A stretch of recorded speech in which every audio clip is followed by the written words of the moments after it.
Good evening, everyone. Welcome to our meeting for the Issues and Resolutions Committee, and this meeting is specifically an endorsement interview for the special election for District 4. My name is Lily Ho. I'm a member of the DCCC, and I will be chairing this meeting today. The process of the meeting will be as follows. Each proponent and opponent of Prop A will have 20 minutes total for their presentation and the Q&A. For the Q&A process, first questions will go to committee members of the Issues and Resolutions Committee, and here it will be myself and member Eric Kingsbury. From there, every member of the DCCC may stack in the chat box to raise their hand to ask a question, and Bobak will identify the order of which each member will ask questions. And again, there is 20 minutes total for each of the proponents and opponents. There will be no public comment today. And the DCCC will be voting on this endorsement at our next DCCC meeting on August 27th. And with that, I believe we can start the clock and allow, and our first speaker will be Supervisor Joel Engardio. Thank you. Hi, everyone. Thanks for the opportunity to make the case for voting. Yep. Are we good? Can we allow Bobak to confirm that he started the clock first? Okay. Yeah, I've got it. Okay. Is the clock going to be visual on the screens for us? Oh, that's the thing you're referring to. Yeah. Give me 1 minute. I have used that widget before. Oh, also on the Issues and Resolutions Committee is member Josh Arce. He has now joined us, and he will also be joining myself and member Kingsbury to be the first to ask questions. Thanks, everyone. Thanks for the opportunity to make the case for voting no on my recall and no on Prop A. My work as a supervisor aligns with the priorities of the local Democratic Party. I'm a champion of public education, public safety, and housing, and that includes 100% affordable housing in my district. My support of Prop K, which created Sunset Dunes, was also aligned with the majority of the DCCC because Prop K was endorsed by the DCCC. My recall is being led by people who were opposed to Prop K. My recall is about a disagreement over a single issue. As a supervisor, I do not have the power to close a road or create a park. I joined 4 other supervisors to put Prop K on the ballot. I supported the ability for voters to have a choice about what to do with their coast. There are only 2 ways to resolve the issue: supervisors legislating a closure or letting the voters decide. I supported going with more democracy on this contentious issue. This issue had been publicly debated for 4 years and had already been on a citywide ballot. Prop K allowed for more voter clarity. Campaigns were able to form for and against for 5 more months of robust debate. Prop K was decided by voters in the most open, transparent, and democratic process possible. This is what my recall is about: supporting democracy.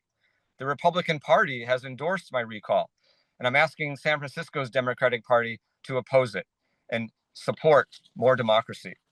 I want to remind members that I have stood up for San Francisco values like sanctuary city. I have a wide range of labor support, including Teamsters, carpenters, and the SF Building Trades Council, which voted last week to endorse no on A. The creation of Sunset Dunes is something that transcends our local political divide and moderate progressive shades of blue. The supervisors who put Prop K on the ballot were Dean Preston, Matt Dorsey, Myrna Melgar, Raphael Mandelman, and myself. You can't get a more diverse coalition than that. I believe Sunset Dunes is good for the environment. It benefits local businesses, and it will create joy for generations of people. SF Gate reported that local businesses are seeing increases in sales and customers since Sunset Dunes opened. A Chronicle analysis and a new SFMTA study both reported minimal traffic impact. Fears of traffic gridlock never materialized. I'm taking traffic hotspots seriously, and I'm working with SFMTA to continue to address any issues. Meanwhile, Sunset Dunes has become one of the most visited parks in San Francisco. So let's turn our focus on more pressing matters facing our city and nation. Please reject this unnecessary and distracting recall by endorsing no on A. Thank you. Thank you, Supervisor. Nice to see you. My question for you is this. As they call it,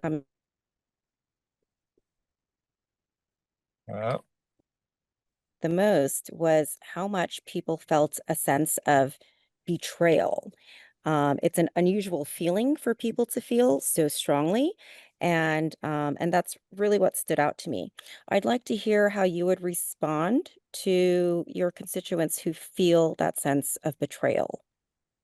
Yeah, well, I'm out talking with constituents every day. I'm out knocking on doors, community meetings, just meeting people in the grocery store or on the street. And so we're having lots of good conversations. And I understand, I respect people are going to disagree about what to do with our coast. And I'm humbled that, you know, a majority of the voters last November opposed Prop K in the sunset. And if people didn't feel heard, you know, I can always do better in making sure people feel heard in the process. But this is an issue that we as a community, as a city, as a district, I mean, it's been debated over and over for 4 going on 5 years now, had been on the ballot previously. When that ballot measure failed in 2022, it was appealed multiple times. So there was just lots and lots of community discussion and debate over this issue. And I was pretty consistent. I opposed all the appeals. I opposed Prop I back in 2022. I often talked about how the southern part was going to close because of coastal erosion, trying to educate people through my newsletter and other meetings and social media posts to talk about this closure south of Sloat is happening no matter what. And this raises questions what to do with the middle section. So I understand that people are opposed to things, you know, and we can't agree on everything 100% of the time. But this has been an issue that's been discussed widely. And I'm, you know, open to hearing, obviously, the main concerns were about traffic. And as we see, you know, anyone who feels a traffic impact, I empathize with that. No one wants to be stuck in traffic. No one wants to have cars going by their house and you know, making pedestrians unsafe. And so we're working really hard to mitigate traffic impacts, and we're seeing it with the data and the lived experience that things are flowing. The Carmageddon that people feared didn't come. Where there are hot spots at Chain of Lakes, we're working on that, and we've made it easier to go around the park. MTA this week is doing tweaks to the traffic signal, the new signal at Chain of Lakes, and working on the left turn. So, you know, we're really taking the traffic seriously. So my hope is that if we really address the core concerns people have about traffic, maybe that will allow people to see the benefits of the park, because there are benefits that the whole community can enjoy. Thank you, Supervisor. That's it for my questions. I'd like to offer the opportunity for questions for from the rest of my committee members. Eric, you or me? Go for it, Josh. Thank you, Supervisor. My question is, if Prop A is defeated, how will you engage and work with constituents that advocated for your recall? Absolutely. I engage with them today. If someone calls my office or has a problem or needs a pothole fixed or any problem, we address it, whether you're a recaller or not, because it's my job, right? Like, I am here to serve residents of the Sunset. You know, people can disagree about positions. People can run against me next year. People can support other candidates against me next year, but that doesn't change. While I'm in office, I'm here to do a job and be professional, not take things personally, and fix things for people. And, you know, there are people who want to recall me because they're really upset about this one issue. But I know they agree with me on 5, 6, 7 other issues. And so I'm working on those things, and I'm sure they're glad that I'm doing that. So I'm going to keep having conversations with folks and treat everyone with respect. And I mean, I show up to there's a merchant leader who's a recall leader, and I go to his meetings, and we have to talk business. We talk business, you know, and then he can go and work on the recall later, but when we are face to face, I'm going to work on the issues that matter. Thank you. Thank you, Supervisor. Go ahead, Eric. Hey, Supervisor, thanks for taking the time. So your opponents often frame Prop A as being part of broader issues than just the Great Highway. Do you have any response to that? And what sort of broader issues are they speaking to? Well, that's an interesting question because I've noticed lately that there's less talk about the park or about traffic. Maybe because like the traffic, there are little hot spots here and there, but it's not as bad as people thought it would be.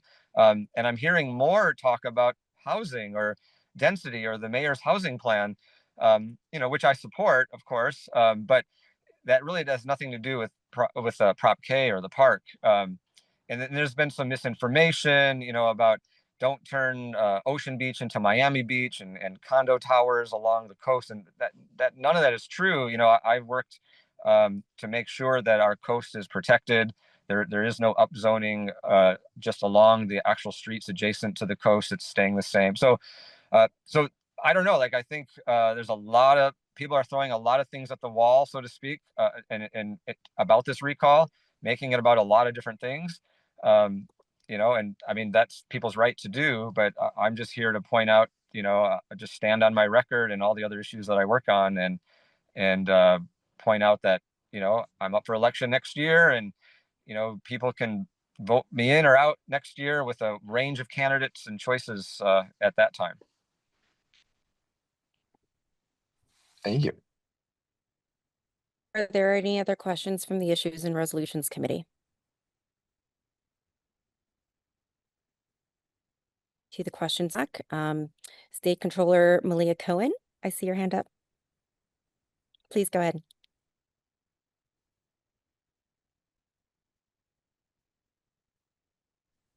Did you call me?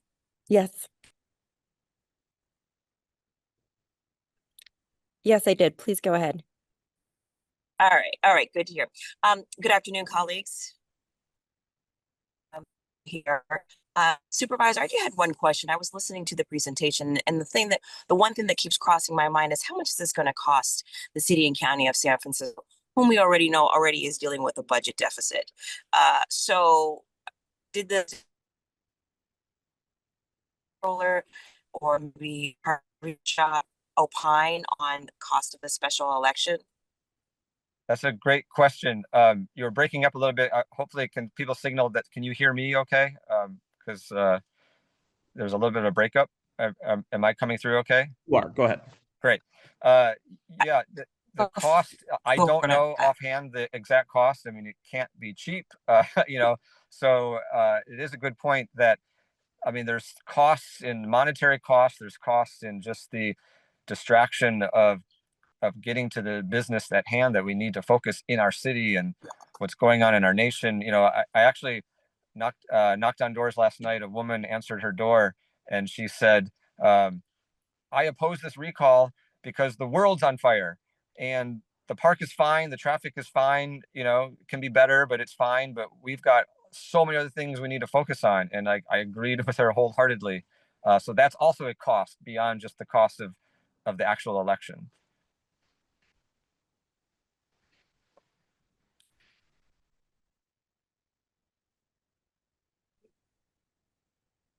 Thank you. Are there any other questions? You have one from Jade too. Oh, great. Member 2. Hi, Supervisor. I hope you're doing well. So my biggest problem is for someone who does live in the Sunset District, commuting from the Sunset to the Richmond, ever since the Great Highway has closed, has literally doubled my commute time. So the fact that people are saying it doesn't affect traffic, that to me is a bit bullshit, but whatever, to each their own. So I have 2 questions here. Really is, why didn't you fix the traffic improvements before closing the park? Like, it's great that we're doing the traffic improvements. I've seen great improvement in that sense, but why wasn't that fixed beforehand? And to add, the lower portion of the Great Highway was closed legislatively. So why did you feel that this needed to be done through a ballot measure, especially given that most of this district did not want this park?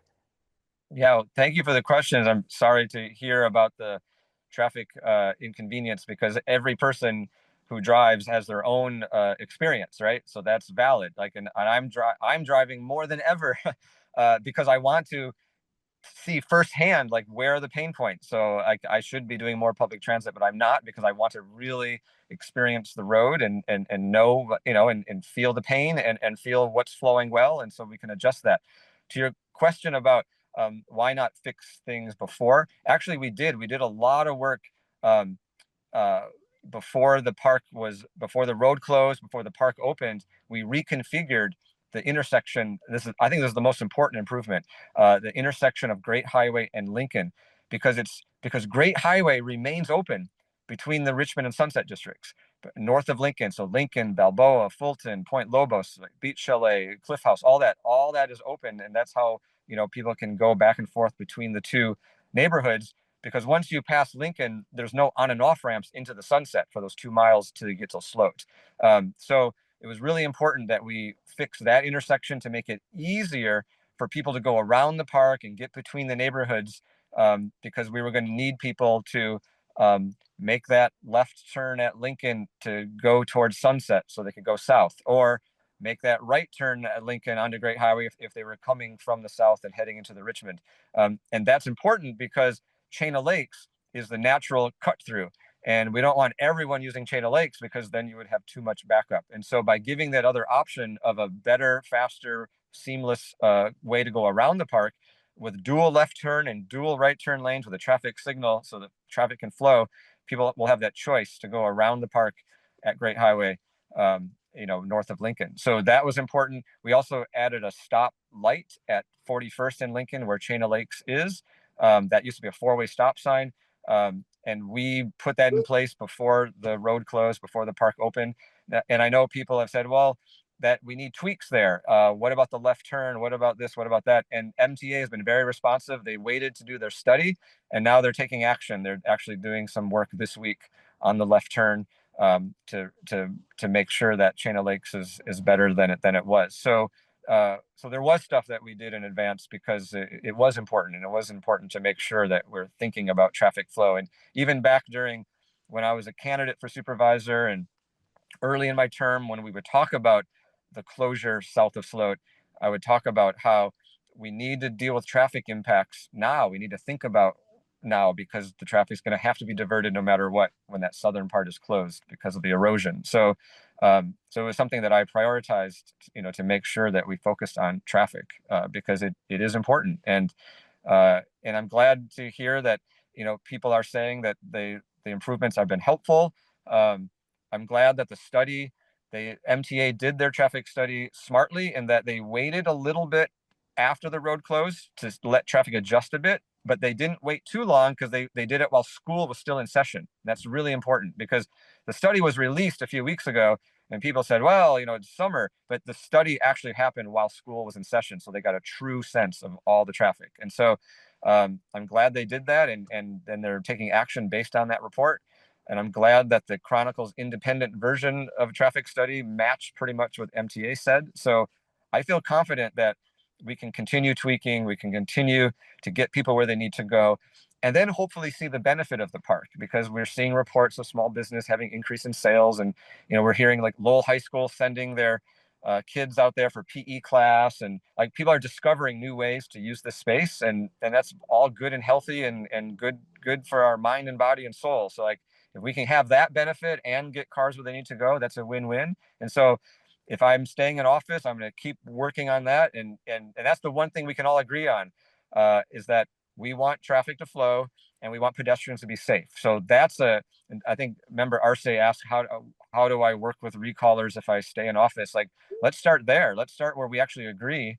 And let's fix things that we all agree are a pain point, and then hopefully all enjoy the park. The park it's everyone's park, and going forward to like, what it can be is up to the community and our own imaginations, right? And what we want to put in this park, we want it to be, what it can have or what it shouldn't have, like that's up to us. And so that's also a process that we can look forward to. Yeah, I just like don't agree that a lot of the traffic improvements were done beforehand because Chain of Lakes was still a four-way stop when the park closed. And I also wish you were driving from the Sunset to the Richmond before the park was closed and now, well, before when it was open and now after, because my commute's literally 40 fucking minutes long. But you know, I'm glad Yeah. everyone's enjoying a park. Well, As you can see, it's very frustrating because now it takes me twice as long to get to work. And I can only imagine if you had a child with multiple children, how it must be so tough to transport them, or if you have like elderly parents. But whatever, you know. yeah. Well, Chain of Lakes, 41st and Lincoln, we did activate the stop light. We replaced the four-way stop before the park opened, before we closed Great Highway. That was something I worked with the outgoing administration and the incoming Lurie administration, and we really fast-tracked that because it was so important that we get that traffic light up. So we did put that in place.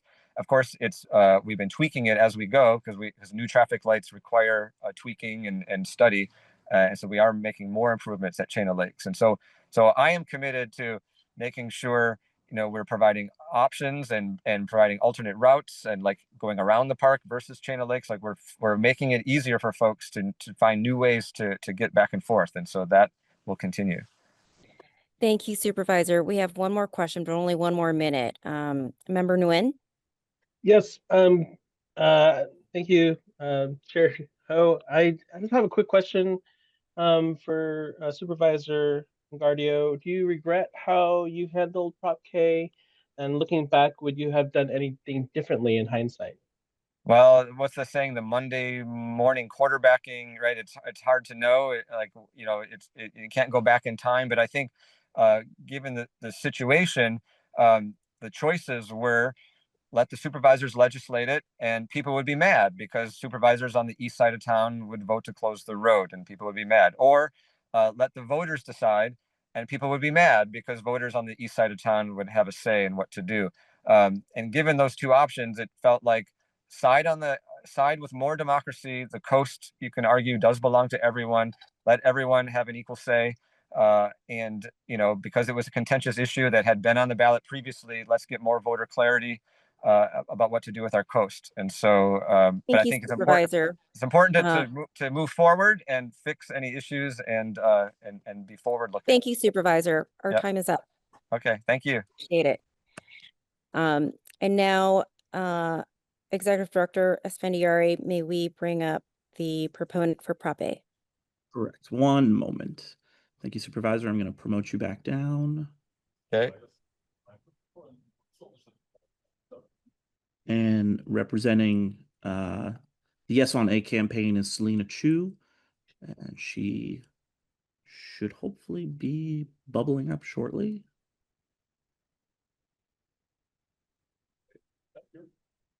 There you go.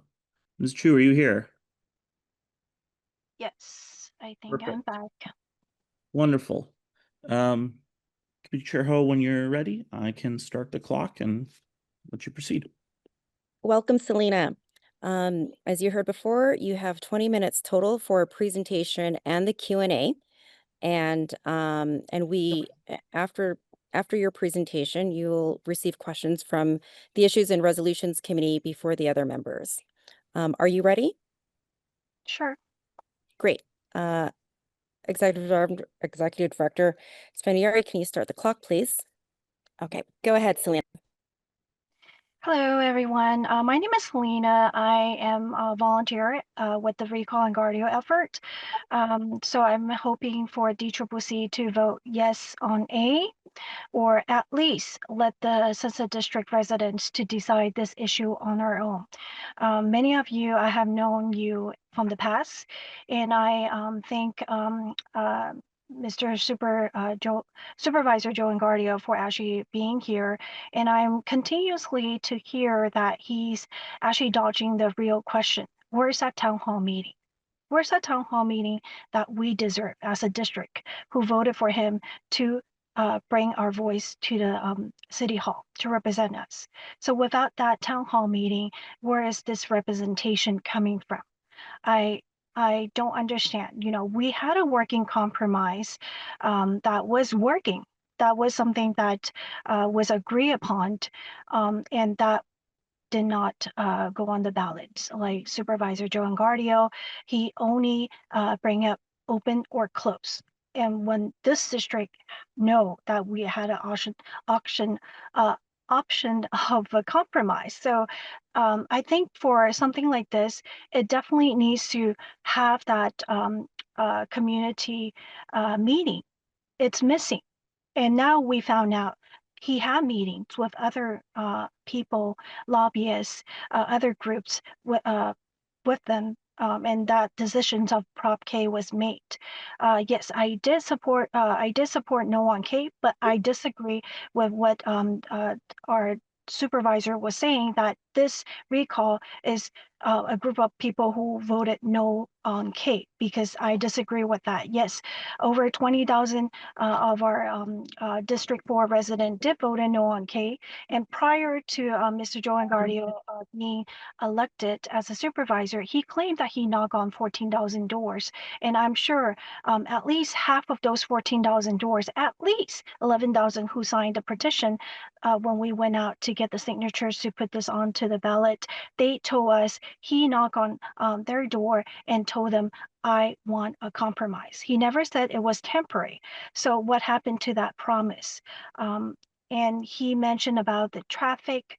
I'm sorry, that 41st and Lincoln Boulevard, that traffic light was temporary. You did not tell the people that it's a temporary fix. It was a bandit that will cost our district, the whole city, money.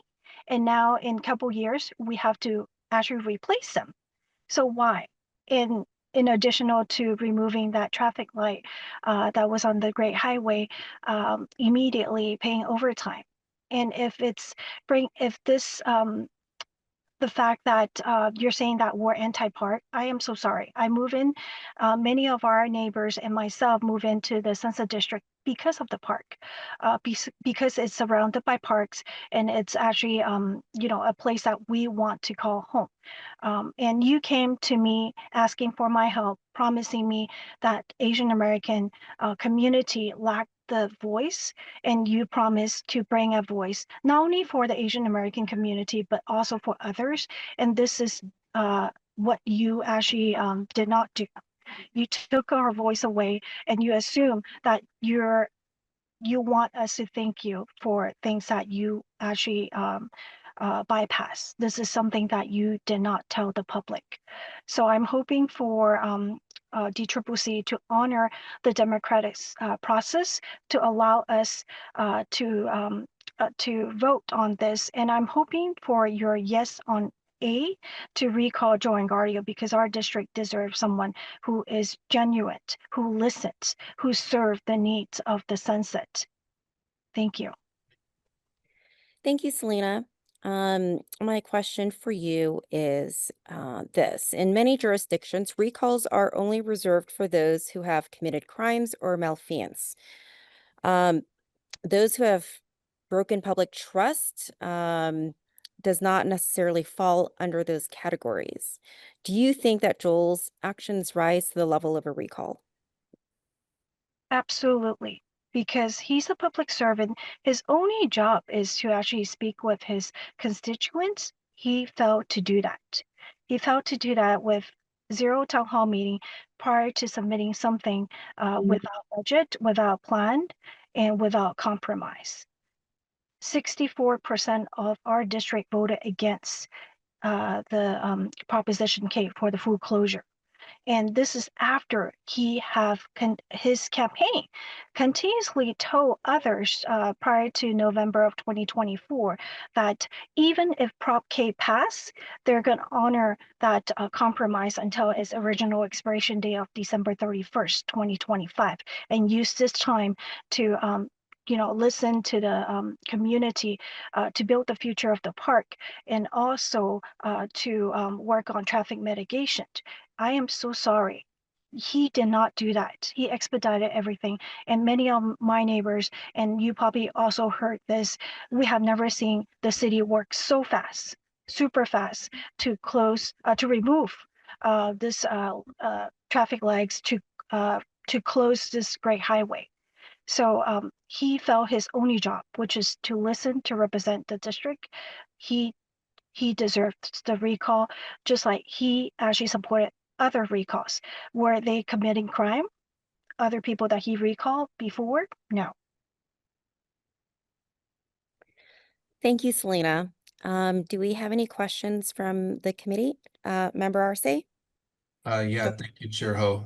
And thank you, Ms. Chu. I have a question, which is, if Prop A passes, how will you engage and work with constituents who advocated against Supervisor Engardio's recall? So if Prop A passes, meaning Mr. Supervisor Joe Engardio is recall, our mayor, Daniel Lori, who Westside actually voted for him heavily to be our new mayor.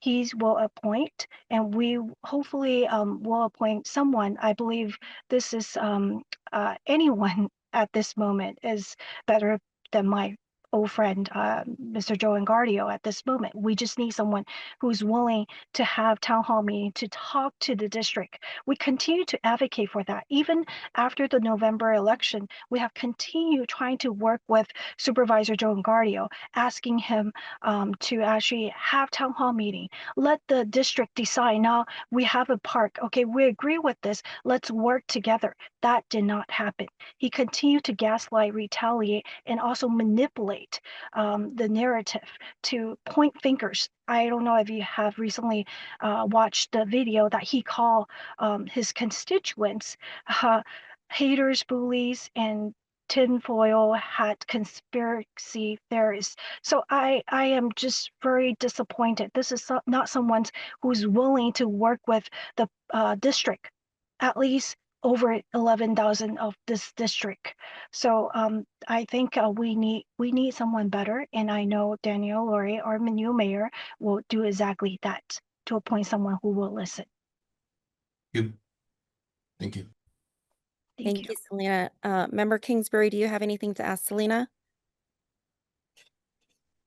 Yeah, sorry, very quickly. Thank you, Ms. Chu, for being here. So I'm curious, how do you justify working with the San Francisco Republican Party for the recall of Supervisor Engardio at a time when immigrants, including Chinese immigrants, are under attack from Donald Trump and the National Republican Party?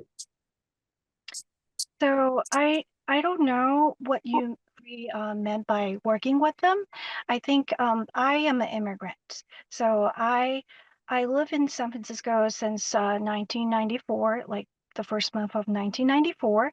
So I know while growing up, this is a very diverse city. You know, and our country is also very diverse. It's not one party system that I came from. My old country, it was a one party system. So there's a check and balance with the, I think, Republican Party supporting us. CADC is a Democratic Party. I'm a vice president for CADC. And I believe the Libertarian and Green Party, and I don't know, there's other people who mentioned they also support. This shows we agree on one issue, having a voice and supporting of the democratic process. I think this is the beauty of our country. When we know our values are being attacked, we come together and we work for that voice to bring the power back to the people. Exactly what my supervisor took away. He took away the voice, and he did lie to get elected. He lied to me. I recently shared a screenshot of him actually having a personal chat with me, and he said many things in that one single chat. And there are more. I didn't share before because I felt like he will change. I wanted to give him the opportunity to actually make some changes. I'm still hoping, and not until a couple of days ago. I'm like, this is it. He lied too much, and I think the public deserve to know what he told us. And he mentioned something about the screenshots on social media. So I want to ask him, do you not know about your own district? How many people are on the social media like Twitter to know about what our district supervisor thinks? He came to our door. He told us something. How do we know he's speaking from both sides of his mouth? We don't know. We trusted this guy. I volunteered for him for over a year. I was, I was a super fan of his, and actually one of the person who worked to get him elected. And I am very disappointed. We have multiple meetings. He just will not address the issue that he bypassed. He worked behind our backs, and I'm so sorry. He just, I think that's what other people also seeing, that we need to work together for the sake of regaining our voice for the district. Thank you. Thank you. Thanks, Selena. Thanks, Member Kingsbury, for the question. We have Member Gupta. Thank you, Chair Ho, and thank you, Selena, for being here with the DCCC tonight.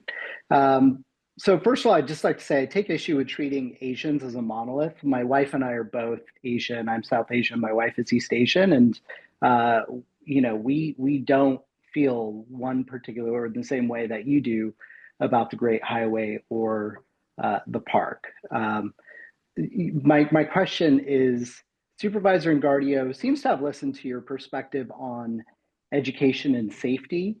And I'm curious why you've singled out this issue around the Great Highway as one that merits recall.